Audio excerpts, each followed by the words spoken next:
હું દતેશ ભાવસાર।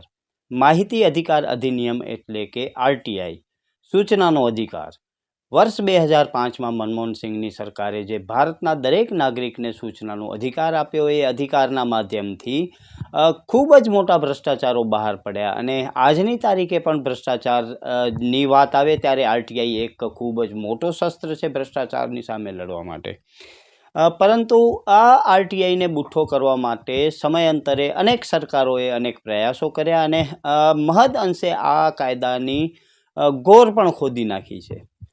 હાલમાં જ જે આરટીઆઈનો કાયદો આવ્યો છે એ કાયદાને પહોંચી વળવા માટે લોકોને એ માહિતીઓ ન મળે એના માટે નવો એક્ટ સંસદમાં પાસ કરવામાં આવ્યો છે, digital personal data protective act. આ એક્ટ શું છે અને આ એક્ટથી શું આરટીઆઈને નુકસાન થશે એ માટે આપણી સાથે આજે ખાસ જોડાયા છે પંક્તિબેન જોગ, જેઓ આરટીઆઈ માટે લડતા રહ્યા છે અને લોકોની આરટીઆઈ માટે સેવાઓ કરે છે। પંક્તિબેન, તમારું સ્વાગત છે અને સૌથી પહેલાં તમે દર્શકોને એ બતાવો કે માહિતી અધિકાર અધિનિયમમાં ડીપીડીપી જે એક્ટ છે એની કઈ જોગવાઈઓના કારણે નુકસાન થશે અને સામાન્ય વ્યક્તિને એના શું ગેરફાયદાઓ છે? સરકારે digital personal data protection act, જેને ટૂંકમાં ડીપીડીપી એક્ટ કહેવાય, એવો એક કાયદો પસાર કર્યો છે સંસદમાં। આ કાયદો શું છે? તો આ કાયદો તમારો મારો જે ડિજિટલ ફોર્મમાં એટલે કે કોમ્પ્યુટરાઇઝ્ડ સ્વરૂપમાં જે ડેટા છે એ ડેટા કોઈ પણ ત્રીજા વ્યક્તિ પાસે, કંપનીઓ પાસે ન જાય એ સંદર્ભમાં રક્ષણ આપવાના હેતુથી આ કાયદો બનાવવામાં આવ્યો છે। આ કાયદો સંસદમાં ઓલરેડી પસાર થઈ ગયો છે અને હવે અત્યારે એના નિયમો બનવા જઈ રહ્યા છે। પણ આ કાયદાથી આરટીઆઈને શું થયું છે એ આપણે સમજવાની જરૂર છે। આ કાયદાની અંદર એક કલમ છે 44(3) કલમ, અને આ 44(3) કલમમાં આરટીઆઈ કાયદાને બદલી નાખ્યો। આપણા આરટીઆઈ કાયદામાં કલમ 8(1)J, જેને આપણે 8(1)J કહેતા હતા, એ કલમ એવી હતી કે કોઈ પણ વ્યક્તિગત માહિતી જે છે એ જાહેર માહિતી અધિકારી નકારી શકે, પણ અહીં એક શરત મૂકેલી હતી, પણ કે જે માહિતી જાહેર હિત સાથે જોડાયેલી હોય, કે જે જાહેર એક્ટિવિટી એટલે કે જાહેર પ્રવૃત્તિ સાથે જોડાયેલી હોય એવી માહિતી આપવી પડશે। બીજું એવું હતું કે જે માહિતી એમએલએ કે એમપીને આપી શકાય એ માહિતી નાગરિકને પણ મળવી જોઈએ। એટલે કે જ્યાં માહિતી વ્યક્તિગત ન આપી શકાય એવી જોગવાઈ હતી, ત્યાં બે આ શરતો હતી, જેથી કરીને 8(1)J અંતર્ગત જો માહિતી વ્યક્તિગત ગણીને નકારવામાં આવે અને એમાં જાહેર હિત હોય કે જાહેર પ્રવૃત્તિ સાથે જોડાયેલી હોય તો એ માહિતી મને મળવાનો અધિકાર બનતો હતો।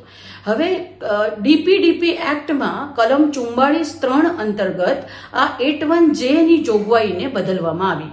બદલ શું કરવામાં આવ્યો કે 8(1)J માં એટલું જ એક વાક્ય રાખવામાં આવ્યું કે વ્યક્તિગત માહિતી આપી શકાય નહીં, અને જે બાકીની જોગવાઈ હતી, જે જાહેર હિતની જોગવાઈ હતી, જાહેર પ્રવૃત્તિને લગતી કે એમએલએ એમપીને મળવાપાત્ર માહિતી નાગરિકને મળશે, આ તમામ જોગવાઈઓ કાઢી નાખવામાં આવી અને 8(1)J માં શું રહ્યું તો વ્યક્તિગત માહિતી મળી શકશે નહીં।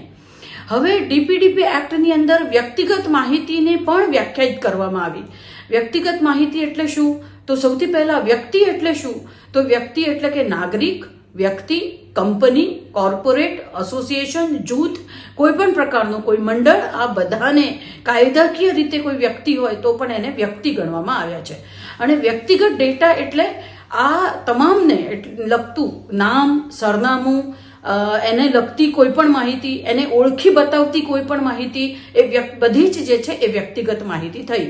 એનો અર્થ એવો થયો કે મને ધારો કે સરકારમાંથી કોન્ટ્રાક્ટ મળ્યો છે અને મેં 300 કરોડનો એક રોડ બનાવ્યો છે અને એ રોડને લગતા મને જે પેમેન્ટ થયા છે કે જે ક્વોલિટી ચેક કર્યું છે જે એન્જિનિયરે, આ બધી માહિતી કોઈ નાગરિક માગે તો એ એન્જિનિયર જેને ક્વોલિટી ચેક કર્યું છે એનું નામ પણ વ્યક્તિગત ગણાય, અને જે કોન્ટ્રાક્ટર જેને પેમેન્ટ કર્યું છે એનું નામ અને વિગતો પણ વ્યક્તિગત ગણાઈ શકાય, અને એમાં જાહેર હિતની બાબત નીકળી ગઈ છે એટલે બની શકે કે જાહેર માહિતી અધિકારી એમ કે આ વ્યક્તિગત માહિતી છે એટલે તમને નહીં મળે.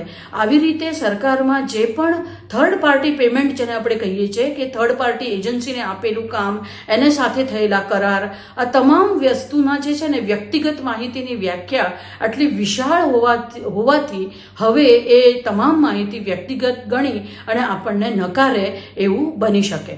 ત્રીજી બહુ ફેરફાર જે આવ્યો, જે ખરેખર બહુ જ ખરાબ અને મહત્વનો ફેરફાર અને બહુ જ ખરાબ છે, એ છે કે આરટીઆઈ કાયદાની કલમ 22 એવું કહેતી હતી કે આરટીઆઈ કાયદાની સર્વોપરિતા બાકી કોઈ પણ કાયદો જે માહિતી નકારે છે એના ઉપર રહેશે. હવે ડીપીડીપી એક્ટની કલમ 38 એવું કહે છે કે ડીપીડીપી એક્ટની સર્વોપરિતા તમામ કાયદાઓ ઉપર રહેશે. એનો અર્થ એવો થાય કે કલમ 4(ખ) મુજબ કોને પરવાના આપ્યા છે, કોને સબસિડી મળી છે, જે માહિતી સામેથી ચાલીને જાહેર કરવાની હતી, જેમાં મને લિસ્ટ મળી શકતું હતું, એ લિસ્ટની અંદર જો આજે કંપની કે વ્યક્તિઓના નામ હશે તો એ વ્યક્તિગત માહિતીના આધારે એ ના પાડી શકે, કેમ કે સર્વોપરિતા જે છે એ ડીપીડીપી એક્ટની છે. એટલે આવી રીતે એક કાયદાએ આરટીઆઈ કાયદાને ખૂબ નબળો કરી નાખ્યો અને આરટીઆઈ કાયદાને એટલું ભયંકર નુકસાન આ ડીપીડીપી એક્ટ અંતર્ગત જે ફેરફાર આવ્યા છે એનાથી થયું છે. પંક્તિબેન, આ જે માહિતી અધિકાર અધિનિયમ છે એનાથી ખૂબ જ મોટા ભ્રષ્ટાચારો બહાર આવ્યા છે અને ઘણા બધા સરકારોને નુકસાન પણ થયું છે અને ભ્રષ્ટાચાર મહદઅંશે એના ઉપર આપણે લગામ પણ લગાવી શક્યા છીએ. અને આ આરટીઆઈનો જે હથિયાર છે એને હવે બુઠ્ઠો કરવામાં આવી રહી છે, તો તમને એવું લાગે છે કે આ હથિયારને બુઠ્ઠો કરવા માટે જ આવા નિયમો અને કાયદાઓ બનાવી અને લોકો પાસેથી એમના અધિકાર છીનવવાની આ પ્રયાસ છે?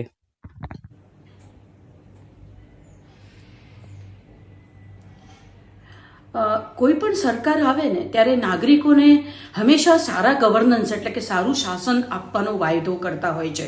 આ સરકારે પણ ભ્રષ્ટાચારને ભગાડવાની અને એક સારું શાસન મળશે, પારદર્શિતા આવશે એવા વાયદા કર્યા હતા. પણ આ વાયદાથી અલગ છે આ જે ફેરફાર આવ્યો છે એની આપણે વાત કરીએ તો એ વાયદાથી તદ્દન ઊંધું થાય છે.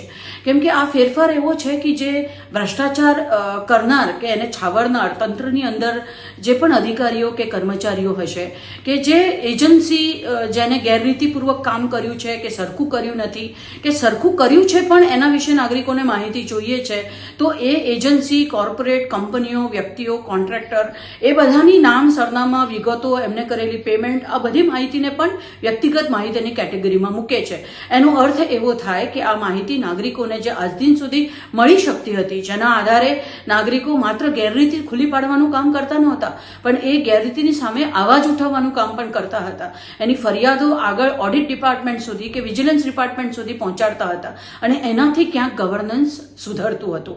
નાગરિકોની આ સુશાસન લાવવા તરફની જે આખી કામ છે જે નાગરિકો આરટીઆઈ થકી બહુ જ સરસ રીતે કરતા હતા. હવે આ માહિતી જો નાગરિકોથી છુપાવવામાં આવે અને છુપાવવા માટે આવા પ્રકારના ફેરફાર કરવામાં આવ્યા હોય તો આપણે ચોક્કસ એવું કહી શકીએ કે ભ્રષ્ટાચારી પરિબળોને છાવરવા માટેનું આ જે ફેરફાર છે એ ફેરફાર થશે અને એનાથી ભ્રષ્ટાચાર અનેક ગણો વધશે. પંક્તિબેન, આપના જેવા લોકો છે, સંસ્થાઓ છે, ઘણી બધી સંસ્થાઓ આના માટે લડતી હોય છે, તો એમના દ્વારા હવે આગળ શું પ્રયાસો થશે અને કઈ રીતે તમે લોકો આરટીઆઈને બચાવી શકશો એની થોડી માહિતી અમારા દર્શકોને આપો.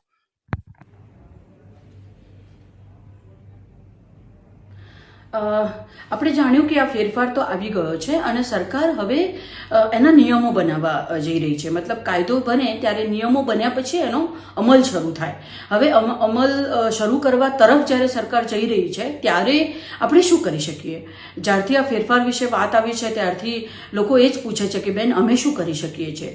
તો આપણે શું કરી શકીએ? તો આપણે આ ફેરફારમાં જે માહિતી અધિકારની બાબત છે એને રોકવા માટે સરકારને કહી શકીએ. અત્યારે આપણું national campaign for peoples right to information અને અનેક સંગઠનો દેશભરના એ બધાએ મળી અને એક ઓનલાઈન પિટિશન જેની લિંક આપણે ડિસ્ક્રિપ્શનમાં મૂકીશું, તો એ પિટિશન સાઇન કરી શકાય, જેના થકી આપણે સરકારને લાખો લોકો સરકારને એમ કહે કે માહિતી અધિકાર કાયદાને તમે ના અડશો, કેમ કે એ નાગરિકોના હાથમાં એક એવું અવજાર છે કે જેનાથી એ પોતાના તંત્રને જવાબદેહી બનાવી શકે. બીજું એક નાગરિક પીએમઓને પત્ર લખી શકે, એક પોસ્ટકાર્ડ લખી શકે, જેમાં એ આ કહી શકે કે કલમ 44(3) જે માહિતી અધિકાર કાયદામાં તમે ફેરફાર લાવ્યા છો એ ફેરફાર તમે અત્યારે એનો અમલ ના કરો અને પછી એ ફેરફારને પાછો ફેરવો, જેથી કરીને ડીપીડીપી એક્ટમાં ફરીથી અમેન્ડમેન્ટ લાવીને એ કાયદામાં કરેલા ફેરફારને તમે પાછા ખેંચો. ત્રીજું એ કરી શકાય કે આપણે જ્યાં છીએ ત્યાં હજી વધારે લોકો સુધી આ વાત પહોંચાડીએ, કેમ કે આ એક કાયદો હતો જેના થકી હજારો લોકોએ નરેગામાં કોને કામ મળ્યું, કોને પેમેન્ટ કર્યું, ઇન્દિરા આવાસ કે પીએમ આવાસમાં કોને ઘર મળ્યા, આ બધી માહિતી બહાર કાઢી અને એમાં માહિતી મેળવવાથી ફાયદો તો થયો જ છે, પણ એની સાથે સાથે ગેરરીતિ કરનારાના નામ પણ ઉજાગર થયા છે અને એનાથી ચોક્કસ સુધારો આવ્યો છે. એટલે નાગરિકો થતી આખું તે સોશિયલ ઓડિટની પ્રક્રિયા, સામાજિક અંકેક્ષણની જે પ્રક્રિયા થતી હતી એનો જ હવે એ જ નષ્ટ થવાની છે કે એના ઉપર બહુ જ મોટી રોક લગાવવાના છે. એટલે આપણે આ રોકવા માટે સરકારને કહી શકીએ અને એના માટે આપણે સરકાર આપણા જ્યાં છીએ ત્યાં લોકોમાં જાગૃતતા લાવીએ, સહી ઝુંબેશ કરીએ, એક કાપડ ઉપર બધા જ લોકો સહી કરે, ગાર્ડન છે, પબ્લિક પ્લેસ છે, 4 રસ્તા છે, આપણા ગામનું કોમન જગ્યા છે, ત્યાં આપણે આવા સહી ઝુંબેશ કરી શકીએ, જેના થકી આપણે એ સરકારને પહોંચાડી શકાય. અને આવા અનેક કોઈક જગ્યાએ ડિબેટ કરી શકાય, મીડિયામાં આપણા સ્થાનિક પ્રસાર માધ્યમોમાં થકી આપણે આ અવાજ ઉઠાવી શકીએ.